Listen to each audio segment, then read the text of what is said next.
அழகான தீவா மக்கள் பயன்பாட்டுல பல நூற்றாண்டுகளா இருந்த தீவு இப்போ பல அமானுஷ்யங்கள் நிறைந்த தீவா மாறி இருக்கு.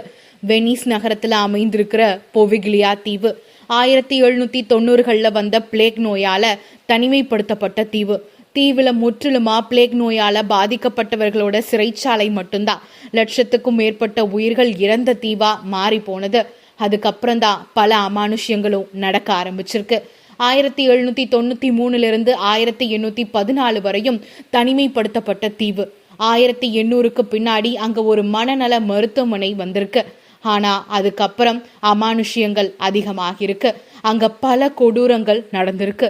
ஒரு மனநல மருத்துவர் ஒரு மிருக குணத்தோடு நோயாளிகளை கொன்றதும், அதற்கு பின்பு அவரே தற்கொலை செய்து கொண்டதும், இன்னும் பலவிதமான குரல்கள் அங்க இன்னுமே கேட்கிறதா நம்பப்படுது. அமானுஷ்யங்கள் நிறைந்த தீவா இப்பவும் இருக்கு பொவிகிலியா தீவு.